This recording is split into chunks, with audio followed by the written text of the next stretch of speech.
August of 2015, you gave a sermon at the Second Reformed Presbyterian Church. Do you remember that?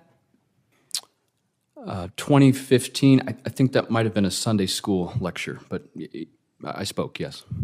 During that sermon, you said that marriage was not intended for all people, including, and I'm going to quote your words, our handicapped friends are our persons with physical disabilities that might prevent the robust marriage that we're called to, close quote. Did a so-called expert really suggest that people with disabilities shouldn't be allowed to marry? And did Senator John Kennedy just expose how dangerous that kind of thinking really is? Stay with me, because this exchange says a lot about where parts of the left are heading. House, Senator Kennedy.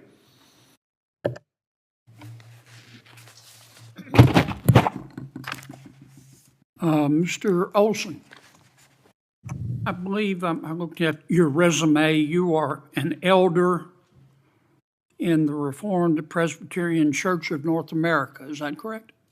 I am an ordained elder in the RPCNA. I am not actively serving. In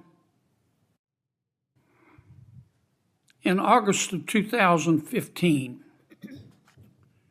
you gave a sermon at the Second Reformed Presbyterian Church. Do you remember that? 2015, I think that might have been a Sunday school lecture, but I spoke, yes. During that sermon, you said that marriage was not intended for all people, including, and I'm going to quote your words, our handicapped friends are our persons with physical disabilities that might prevent the robust marriage that we're called to, close quote. Did you say that? I think I did, Senator, yes. You believe that folks with handicaps and physical disabilities should not be able to marry? No, Senator. I was explaining the meaning of Christ's words that some, to use Christ's terms, are eunuchs by birth, and explaining that the meaning of that verse in the context of those who are called to singleness, and that there are various reasons why individuals don't get married. But what about folks who are handicapped or who have developmental disabilities? I was using that example as an illustration of why some don't get married, not as a kind of reason why someone shouldn't. It was illustrative of the condition in which some find themselves, but certainly not in any stretch of the imagination suggesting that they couldn't or shouldn't, merely that in some cases they don't. On July 24, 2022, you gave another sermon at the Columbia Reformed Presbyterian Church. Do you remember that?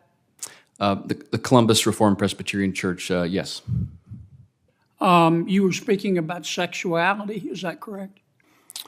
I gave two sermons at that church, and the main topic of both of those was not human sexuality. In one of them you said, quote, transgenderism, homosexuality, fornication, and all sorts of sexual perversions was a form of hypocrisy from, quote, your words, shame on the inside. Did you say that? I don't recall the precise wording, but that sounds What did you mean by that?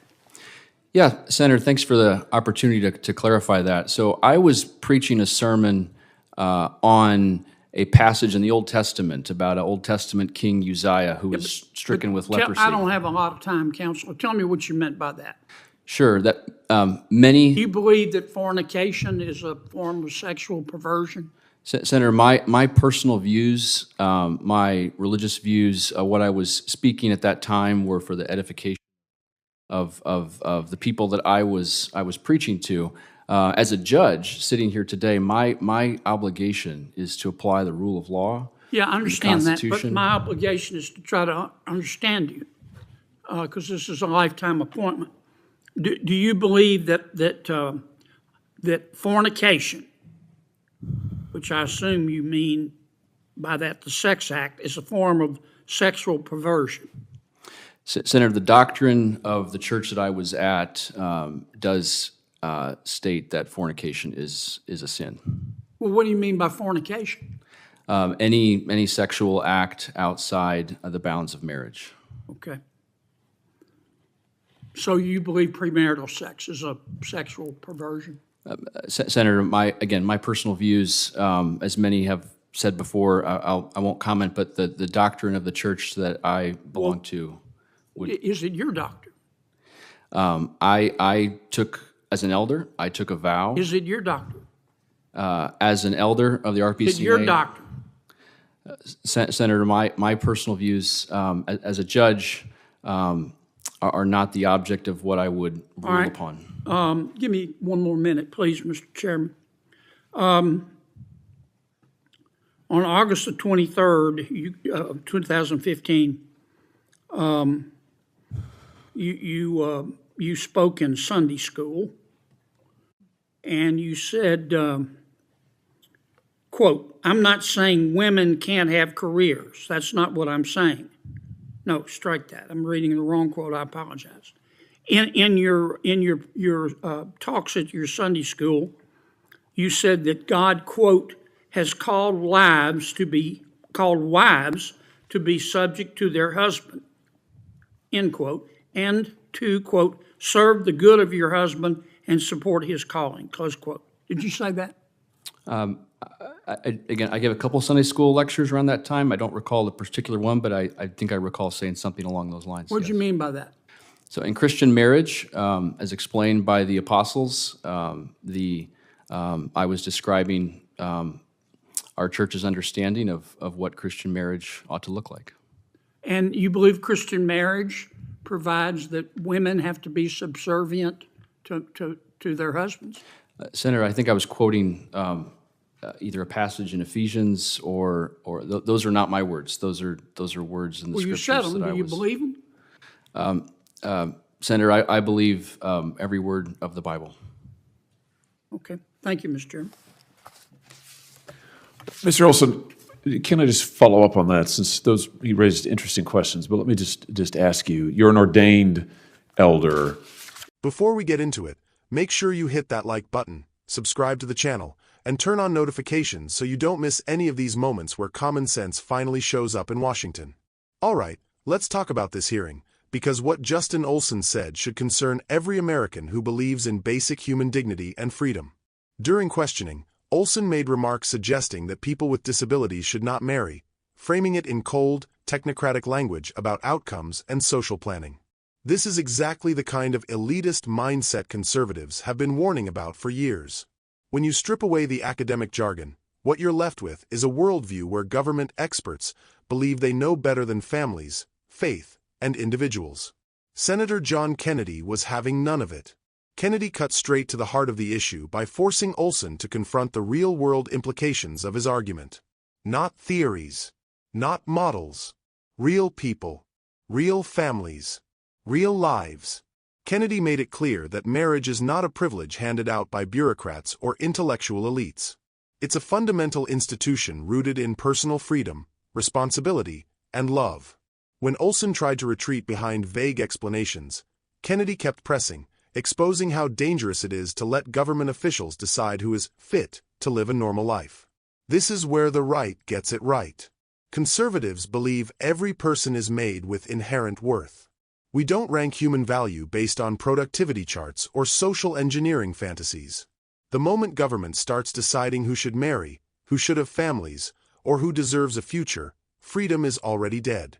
What made Kennedy's grilling so effective is that he didn't just argue policy. He argued principle. He reminded everyone watching that once you open the door to this kind of thinking, There is no limiting principle. Today, it's people with disabilities. Tomorrow, it's the poor, the elderly, or anyone who doesn't fit the ruling class's idea of useful. This hearing wasn't just about one bad comment. It was about exposing the moral rot that comes from putting government power above individual liberty and human dignity. And Senator Kennedy did exactly what voters sent him to Washington to do: speak plainly, defend common sense, and call out dangerous ideas when they surface.